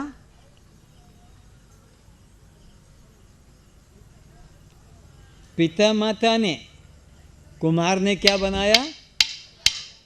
पिता माता ने इस माठिया को बनाया। ये जो तुम्हारा हमारा शरीर है ना, पिता माता कुम्हार की तरह है। और जैसे कुम्हार से यह माठिया निर्मित हुआ, आकाश नहीं, ऐसे ही पिता माता से शरीर बना। किंतु मुझे बनाया, मैं आकाश चिदाकाश हूँ, चैतन्य आकाश हूँ। कुम्हार ने माठिया बनाया किंतु आकाश को नहीं बनाया, आकाश पहले से ही है। ऐसे ही मैं पहले से ही हूँ। पिता माता ने मेरा जन्म नहीं कराया, मुझे जन्म नहीं दिया। किसको दिया? जन्म मरण किसका? और पिता माता किसके? कस्त्वम। तुम अंदर अपने को अनुभव करो। ये जो खाली जगह है, अंदर अंदर वाला खाली जगह, तुम अपने को ये बाहर वाला से निश्चित मत करो। ये बाहर वाला माठिया और अंदर वाला है आकाश। तो तुम आकाश की तरह हो, इसमें चैतन्य आत्मा तत्व हो, तुम ये शरीर नहीं हो। तो पिता माता किसके? शरीर के। और जन्म मरण किसका? तो पिता माता शरीर के। तो पिता माता ने तुमको जन्म दिया कि शरीर को? तो जन्म तुम्हारा है कि शरीर का? पर जितने बैठे हैं सब पागलपन में। कल तो माना, कल तो माना, क्यों? अरे कल मेरा बर्थ डेट है ना। ओह बर्थडे है, हैप्पी बर्थडे टू यू। हाँ तुम आना, मैं भी तुम्हारे यहाँ आऊँगा। बताओ किसका तुम जन्म दिवस मना रहे हो? मुर्दे का कि चेतन का? बोलो। मुर्दे का जन्म दिवस मनाते हो। मुझ चेतन आत्मा का तो कभी जन्म, तो देह का जन्म है कि मेरा जन्म है? पर सब यही चिल्ला रहे हैं, मेरा जन्मदिन है, मेरा जन्म हो। तो देह का बालक अवस्था है कि आत्मा की बालक अवस्था? देह बाल्य अवस्था वाला कि मैं बाल्य अवस्था वाला हूँ? तो देह किशोर है कि मैं किशोर हूँ? देह किशोर है। और देह युवा है कि मैं युवा हूँ? मैं युवा नहीं। तो देह प्रौढ़ होता कि मैं प्रौढ़ हूँ? देह प्रौढ़। तो देह बूढ़ा होता कि मैं बूढ़ा होता हूँ? और देह मरता है कि मैं मरता हूँ? बोलो। और तुमने क्या बोला हो? मुँह मरी गली, मुँह मरी भी, से मरी गला, से मरी भी। अरे मैं कभी मरता ही नहीं। मरा क्या है? शरीर। जन्मा क्या था? शरीर। तो सब इस शरीर के ही संबंधी हैं। तुम्हारा कोई भी एक संबंधी यहाँ पर भी बैठे हैं, पति पत्नी बच्चे बनकर, लेकिन सब शरीर के रिश्ते हैं। तुम्हारा तो परमात्मा के साथ एक रिश्ता है। तुम्हारा रिश्ता है परमात्मा के साथ। तो अब संग भ्रांति है। देह लंबा तो हमने कह दिया मैं लंबा, देह मोटा तो हमने कह दिया कि मैं मोटा, देह पतला हमने कह दिया मैं पतला, देह गोरा हमने कह दिया, और देह काला हमने क्या बोला? अब मैं ही बोलूँगा काला, तुम नहीं बोलोगे काला। हाँ। तो देह के जाति को अपनी जाति मान लिया, देह की उम्र को अपनी उम्र मान लिया, देह के संबंधियों को अपना संबंधी मान लिया, देह के नाम को अपना नाम मान लिया, देह के रिश्तों को अपने रिश्तेदार मान लिया,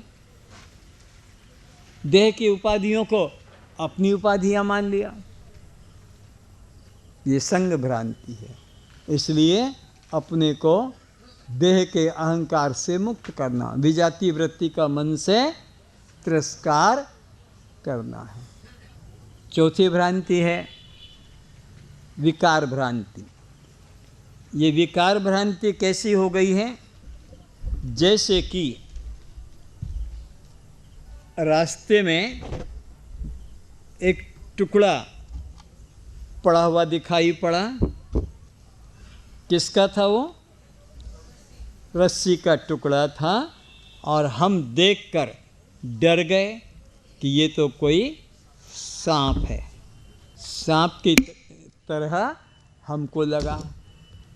तो रस्सी में कभी सांप पैदा होता विकार, भ्रांति है। रस्सी में सांप का विकार हुआ नहीं, विकार भ्रांति है। क्यों दिखाई पड़ा रस्सी में सांप? बोलो, रस्सी में सांप क्यों दिखाई पड़ा? मंद अंधकार के कारण। लड़की जवाब नहीं देती। रस्सी में सांप क्यों दिख रहा है? प्रकाश पूरा होता तो दिखाई पड़ जाता कि रस्सी का टुकड़ा है, और घोर अंधकार होता तो कुछ भी दिखाई। तो अधिष्ठान के अज्ञान से, रस्सी है अधिष्ठान और ये सर्प है अध्यस्त।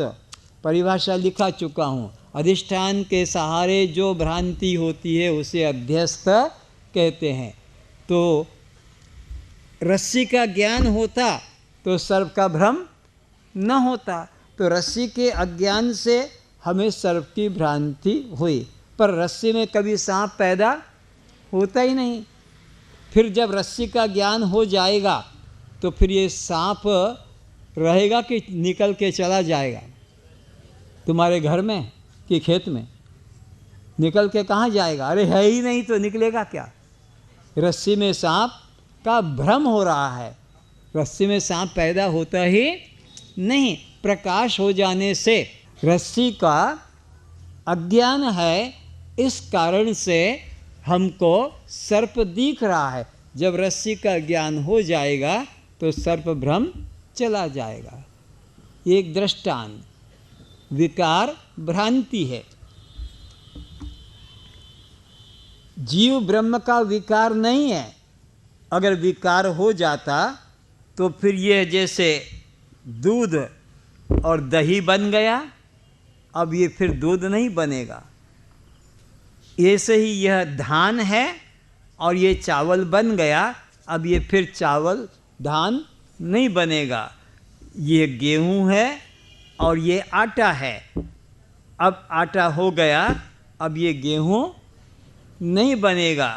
ये चना दाल है और ये बेसन है, अब यह पुनः चना दाल। क्यों? परिणाम विकार हो गए। तो ये जीव ब्रह्म का विकार नहीं है। अगर विकार होता तो फिर यह सदा वही बना रहता। तो विकार भ्रांति है। कैसी भ्रांति है? जैसे रस्सी में सांप की भ्रांति। वहाँ वास्तव में सर्प है नहीं, भ्रांति है। अगर इस पे पैर रख दोगे भूल से तो क्या ये तुम्हें डस लेगा? दिख रहा है सांप, भूल से पैर रख दिया तो जहरीला अंश आएगा नहीं, क्योंकि विकार उसके अंदर आया नहीं। तो रस्सी में विकार किसका हो रहा है? सांप का। पर वो रस्सी विकारी होती, ऐसे ही ब्रह्म में विकार प्रतीत होता है, सृष्टि का, संसार का, जगत का। पर ब्रह्म में कोई विकार आता, वो ज्यों का त्यों ब्रह्म ही है। विकार ये भ्रांति है।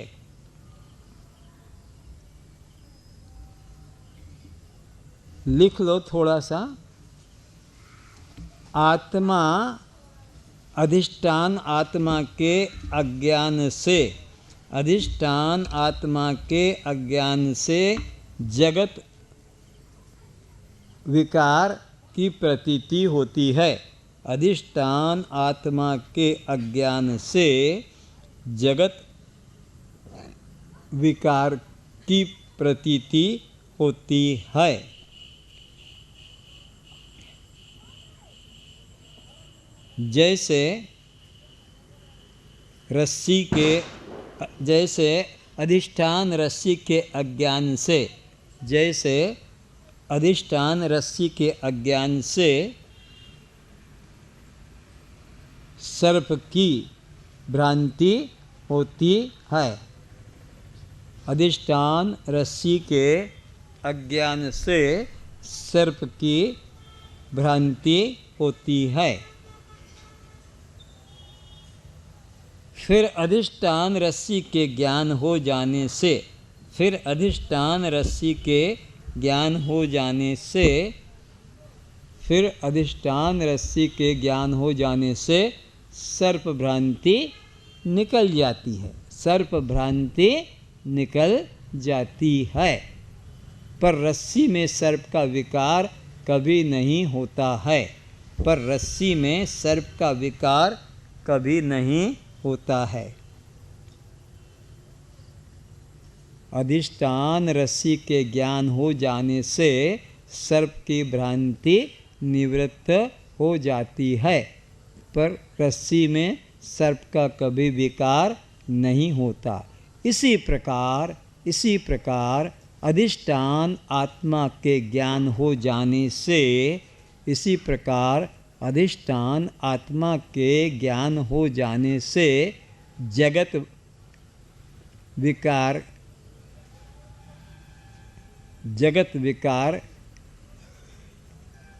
की भ्रांति निवृत्त हो जाती है। जगत विकार की भ्रांति निवृत्त हो जाती है। पर आत्मा में जगत विकार कभी होता ही नहीं है, पर अद्वितीय आत्मा में जगत विकार कभी होता ही नहीं है। अब लिखना बंद करो, फिर समझो, क्योंकि ये विषय सही है। मंद अंधकार में क्या पढ़ा था, बोलो? अगर पूरा प्रकाश होता तो फिर आपको रस्सी ही दिखाई पड़ती, उसमें सर्प का भ्रम न होता। और घोर अंधकार होता तब भी आपको कुछ दिखाई, तो मंद अंधकार में हमें ये टुकड़ा देखकर टेढ़ा मेढ़ा लगा कि कोई सांप है। फिर जब प्रकाश कर दिया तो मालूम पड़ा कि सांप नहीं, क्या है, यह रस्सी है। तो रस्सी का अज्ञान हुआ तो क्या दिखा, सांप दिखा। और जब रस्सी का ज्ञान हो गया तो सांप भ्रम चला गया। तो रस्सी में कभी सांप पैदा होता है नहीं। ऐसे ही आत्मा के अज्ञान से जगत की हमें भ्रांति हो रही है कि आत्मा भी है और जगत, पर आत्मा में कभी जगत हुआ ही नहीं। पर क्यों लग रहा है, आत्मा के अज्ञान से।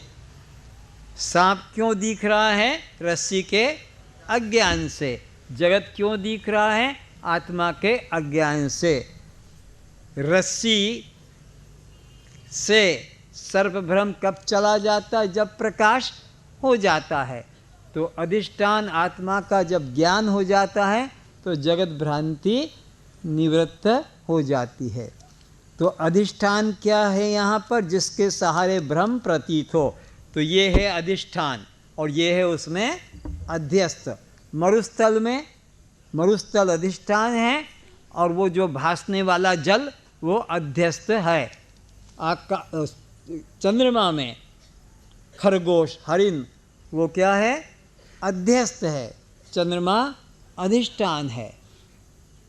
स्वप्न दृष्टा अधिष्ठान है और स्वप्न नगर अध्यस्त है। अध्यस्त कहते हैं भ्रांति को, जो नहीं है और भास रहा है। आकाश, वो चंद्रमा में कुछ है नहीं पर वो भास रहा है। तो किसके सहारे भास रहा है, चंद्रमा के सहारे। तो चंद्रमा अधिष्ठान है और वह जो भास रहा है आकार, वह अध्यस्त है। मरुस्थल में, मरुस्थल है पर उसमें सूर्य की किरणें पड़ने से जल की भासमानता, पर जल है नहीं। तो ऐसे ही आत्मा है पर उसका अज्ञान होने के कारण उसमें जगत की प्रतीति होती है, पर जगत कभी विकार हुआ ही नहीं।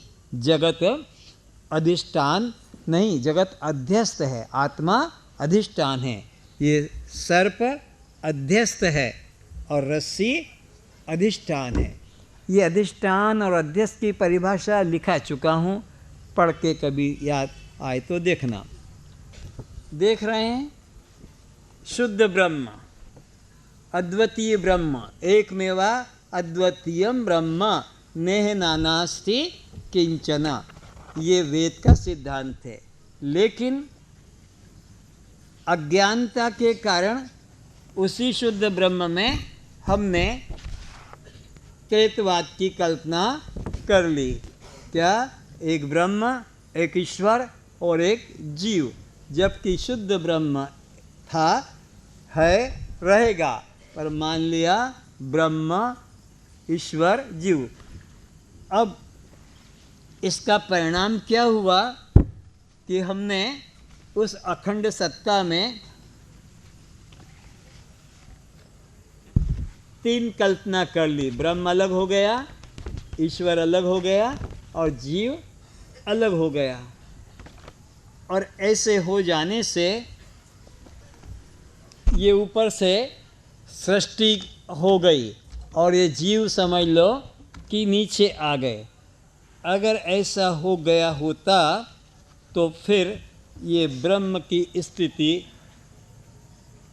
चालूनी की तरह हो जाती। ये जीव सब टपक टपक कर ये आकाश से नीचे आ गए होते। परिणाम अगर हो जाता तो फिर ब्रह्म की ये अवस्था होती, पर ब्रह्म का परिणाम या विकार नहीं हुआ है। ये विकार की भ्रांति हो रही है। तो रस्सी में सांप होता है, बोलो, तो फिर क्या होती? भ्रांति होती है। और भ्रांति कब जाती है? जिसका अज्ञान से भ्रम आया उसका ज्ञान हो गया तो भ्रम। तो ऐसे ही परमात्मा में जगत की भ्रांति हो रही है, जगत का विकार मालूम पड़ रहा है। पर क्यों? आत्मा का अज्ञान है। आत्मा का ज्ञान हो जाएगा तो फिर जगत की भ्रांति भी टूट जाएगी।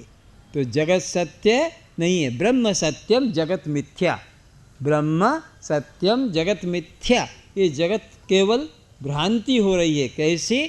जैसे रस्सी में सांप, चंद्रमा में हरिण, और ये मरुस्थल में जल, या स्वप्न दृष्टा में स्वप्न नगर। ये भ्रांति है। तो विकार है नहीं, भ्रांति है। जैसे कि दूध का दही विकार हो गया, धान का चावल विकार हो गया, ऐसे ब्रह्म का विकार न जीव है न जगत है, बल्कि विवर्त है। कैसा विवर्त है? स्वर्ण अलंकार की तरह।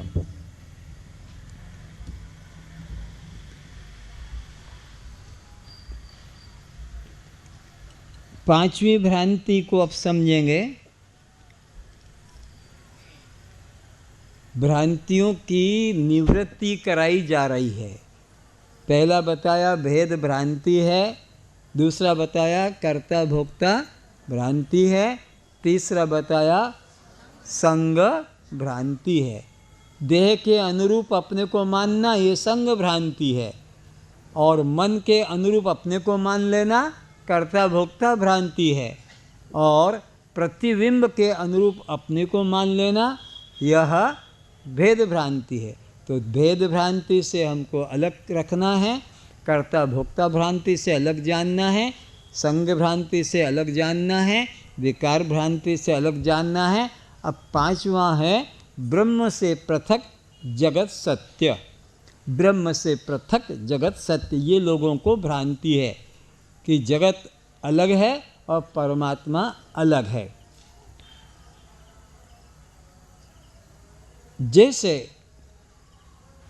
स्त्री पुरुषों का संबंध हो गया, अब पुरुष अलग हो गया तो बच्चा अब पैदा हो जाएगा, अब उसमें पुरुष की ज़रूरत नहीं। संबंध एक बार हो गया, अब वो पुरुष अलग हो गया, अब वो जीव के साथ, संतान के साथ उसका कोई संबंध नहीं। ऐसा मानते हैं कि ब्रह्म अलग हो गया, अलग है, और ये सृष्टि अलग है। ये भ्रांति है। कैसी भ्रांति है?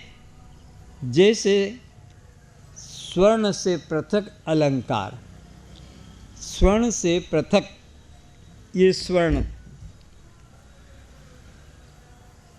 और ये उससे अलंकार, कड़ा, चूड़ी, चेन, अंगूठी, पेंडुलम,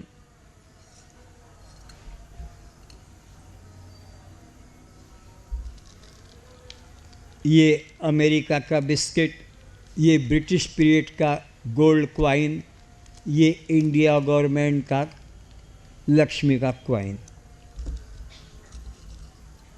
तो विचार करना है कि स्वर्ण से अलग अलंकार बन सकते हैं,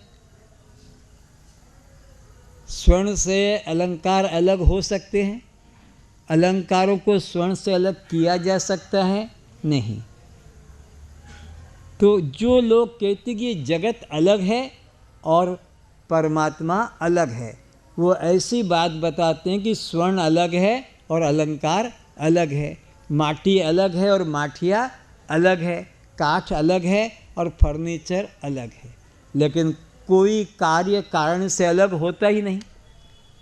कोई कार्य कारण से अलग, तो माठिया क्या है? कार्य है। कारण क्या है? माटी। अलंकार कार्य हैं, कारण क्या है? सोना। खिड़की दरवाज़ा फर्नीचर कार्य है, कारण क्या है? काठ। तो ये जगत कार्य है और इसका कारण परमात्मा है।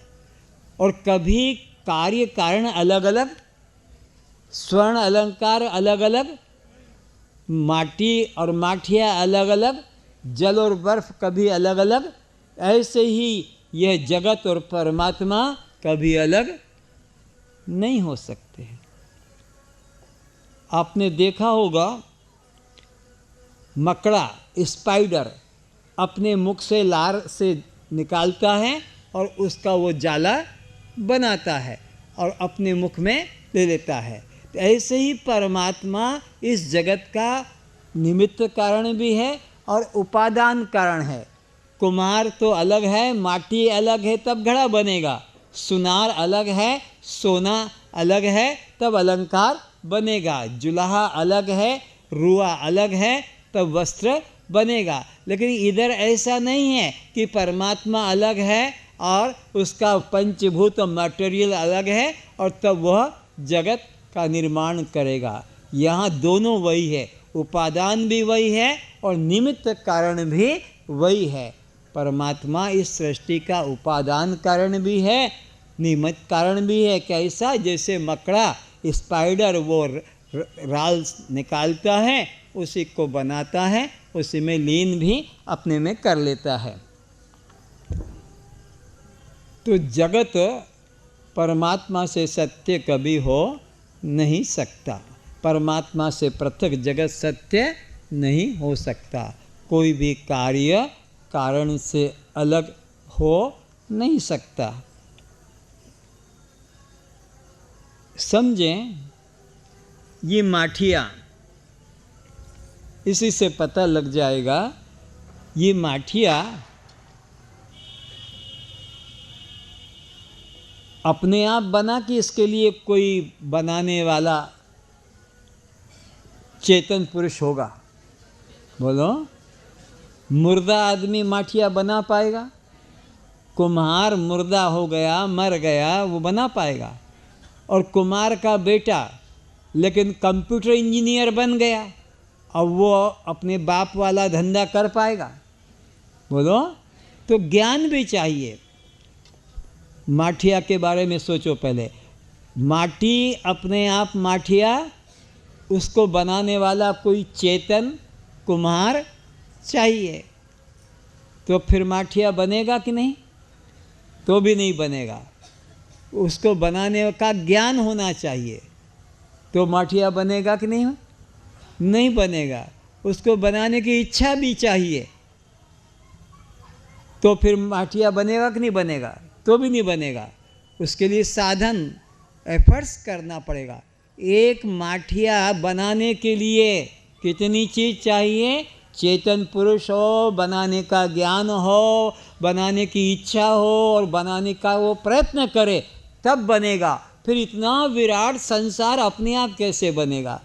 किसको कहाँ जन्म देना है, किसकी कहाँ मौत होना है, किसका किससे संबंध जोड़ना है, किस में कौन सा रस भरना है, कौन सा रंग भरना है, कौन सी सुगंध भरना है, कब पानी गिरना है, कब क्या होना है, ये सारा का सारा काम बिना सर्वज्ञ ईश्वर के हो नहीं सकता। पर अज्ञानी क्या कहते हैं? ये जगत ब्रह्म से अलग स्वतंत्र सत्य है, पर कारण से भिन्न कार्य कभी सत्य हो नहीं सकता। माटी से भिन्न माठिया कभी सत्य हो नहीं सकता। तो विकार भ्रांति है, ऐसे ही यह ब्रह्म से भिन्न जगत सत्य है, ये भ्रांति है। अब इधर देखना, सबसे पहले व्यक्ति की दृष्टि कहाँ पड़ती है? कहीं पर भी दृष्टि पड़ेगी, कहीं पर भी दृष्टि पड़ेगी तो हमेशा पहले कारण पे दृष्टि पड़ती है। दृष्टि से पहले कारण टकराता है, फिर कार्य भासमान होता है। तो कारण पहले होता कि कार्य पहले होता? सोना पहले होता कि अलंकार पहले? माठिया पहले है कि मिट्टी पहले है? बर्फ पहले कि जल पहले? तो जगत पहले कि जगदीश पहले? जगदीश पहले है। तो अज्ञानी क्या कहता है? मेरे को माठिया तो दिखता है पर मैं मिट्टी को नहीं देख पाता। मुझे अलंकार तो दिख रहे हैं पर मैं सोने को नहीं देख पाता। ये बात समझदारी की है कि ना समझी की? अगर मिट्टी को नहीं देख पा रहा है तो फिर माठिया कैसे दिखेगा? अगर सोने को नहीं देख पा रहा है तो फिर अलंकार कैसे देख पाएगा? क्योंकि कारण को पहले देखा जाता है, फिर वो कार्य रूप में बदलता है।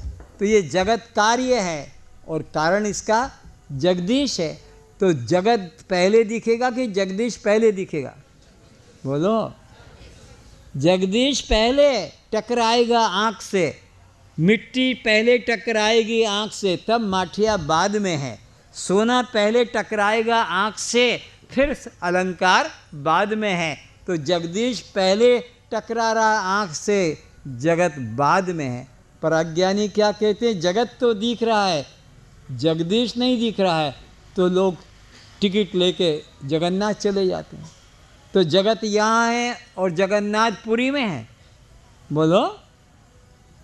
अलंकार तुम्हारे हाथ में है और सोना सुनार की दुकान में है। जहाँ अलंकार है वहीं सोना है, तो जहाँ जगत है वहीं जगदीश है। तो जगत जगदीश भिन्न नहीं है, कारण कार्य भिन्न नहीं है, वो एक ही है। इधर देखेंगे, एक ही ज्ञान है और वही ज्ञान जब कान के माध्यम से बाहर निकलता है तो वो शब्द कहलाता है। वही ज्ञान जब त्वचा के माध्यम से निकलता है तो स्पर्श कहलाता है। वही ज्ञान जब आँख के माध्यम से बाहर आता है तो रूप कहलाता है। वही ज्ञान जब जिह्वा के माध्यम से आता है तो रस कहलाता है। और वही ज्ञान जब नासिका के माध्यम से आता है तो गंध कहलाता है। अब हम 5 भ्रांतियों से मुक्ति के बाद 5 कोशों से मुक्ति लेंगे। एक बार फिर से रिपीट कर देता हूँ। भेद भ्रांति है, सत्य वो अलग और मैं अलग, ये भेद भ्रांति है।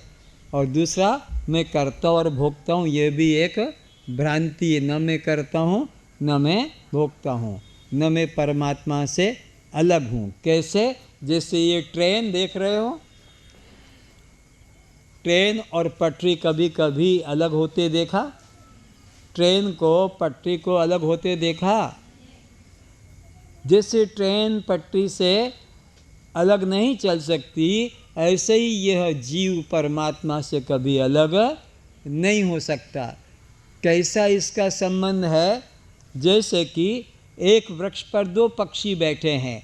एक पक्षी नीचे वाला वृक्ष के फलों को खाता है, कड़वे मीठे फलों को।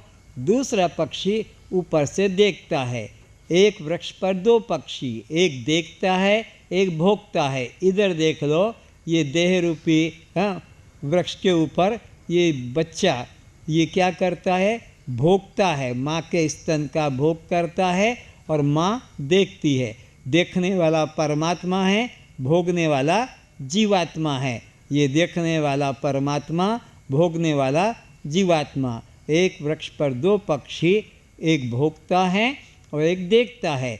ऐसे यहाँ पर यह बालक भोगता है और माँ देखती है। तो इसी तरह जैसे कि ये दोनों के साथ रहते हैं, कभी इनका वियोग नहीं होता है। एक 84 में भटकता है और एक स्थिर रहता है। ये वेद की भाषा है, जरा कठिन लगेगी। एक 84 में भाग रहा है और एक अपनी जगह खड़ा हुआ है, और दोनों की पक्की दोस्ती है। जब दोनों की पक्की दोस्ती है तो एक भाग रहा है तो दूसरा भी उसके साथ भागना चाहिए ना। वो अचल है, वो अचल है और दूसरा भाग रहा है। ये कैसे समझेंगे? जैसे ट्रेन की पटरी अचल है और ट्रेन भाग रही है और दोनों की पक्की दोस्ती है। ट्रेन का पटरी का कभी वियोग एक क्षण के भी लिए, एक इंच के लिए भी नहीं। तो जैसे पटरी के और ट्रेन के बीच में कभी वियोग नहीं होता, ऐसे ही जीव और ब्रह्म के बीच में कभी वियोग, ब्रह्म से जो देखने वाला दृष्टा है उससे ये दृश्य जीव अलग नहीं है। जीव ब्रह्म से अलग नहीं है। कैसे? जैसे पटरी से ट्रेन अलग नहीं, ऐसे ब्रह्म से जीव अलग नहीं है। तो पंच भ्रांतियों से हम अपने को मुक्त अनुभव करें। कौन कौन सी भ्रांति? भेद भ्रांति और कर्ता भोक्ता भ्रांति, संग भ्रांति, विकार भ्रांति। अभी यहाँ देख रहे हैं एक ही चेतन, एक ही ज्ञान, जब वह कान के माध्यम से ज्ञान बाहर आता है तो उसी का नाम शब्द पड़ जाता, शब्द ज्ञान।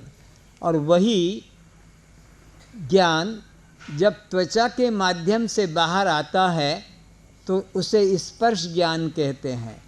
वही ज्ञान जब नेत्र माध्यम से बाहर आता है तो रूप ज्ञान कहलाता है। वही ज्ञान जब जिह्वा मार्ग से बाहर आता है तो रस ज्ञान कहलाता है। और वही ज्ञान जब नासिका से बाहर आता है तो गंध ज्ञान कहलाता है। तो कितने ज्ञान हो गए? शब्द ज्ञान, स्पर्श ज्ञान, रूप ज्ञान, रस ज्ञान और गंध ज्ञान। कितने ज्ञान हैं? हाँ, ऐसे ही समझो गुलाब जामुन की चीनी, जलेबी की चीनी, रसगुल्ला की चीनी, हाँ, बर्फ़ी की चीनी और खीरी की चीनी। कितनी चीनी हो गई? 5। जैसे समुद्र का जल, झरने का जल, पोखरी का जल, नदी का जल और हैंडपंप का जल, माठिया का जल। कितने जल हो गए? 5। अच्छा, फिर सोचो हीटर की बिजली, कूलर की बिजली, पंखे की बिजली, आपका बल्ब की बिजली और मोटर की बिजली। कितनी बिजली? 5 बिजली कभी होती है? 5 जल होता है, 5 चीनी होती है। तो चीनी एक है, जल एक है, ज्ञान भी एक है। तो विकार की भ्रांति हो रही है, लेकिन वास्तव में एक ही ज्ञान जब अलग अलग इंद्रियों के माध्यम से बाहर आता है तो अलग नाम से पुकारा जाता है। तो वैसे ही प्रकाश तो एक है, पर यहाँ आपका लाल है तो यहाँ हरा है, तो यहाँ अलग है, यहाँ बैंगनी है। तो प्रकाश तो एक ही है, लेकिन अलग अलग रंग के माध्यम से बाहर आता है तो हमको वो अनेक नाम वाला, रंग वाला प्रतीत होता है। प्रकाश तो एक ही है। अब उसके आगे तुम जैसा रंग का ग्लास वो मणि के आगे देखा था ना, जैसे रंग का ग्लास था वैसे रंग का वो मणि मालूम पड़ती थी, पर वो मणि वैसी होती तो ऐसा ही प्रकाश भी वैसा होता नहीं, पर अलग अलग रंग के माध्यम से बाहर आता है तो हमको वैसा अलग रंग वाला प्रतीत होता है। तो बिजली तो एक ही है, पर ये 5 बल्ब के द्वारा आ रही है। तो 5 बिजली है कि एक बिजली? एक ही है।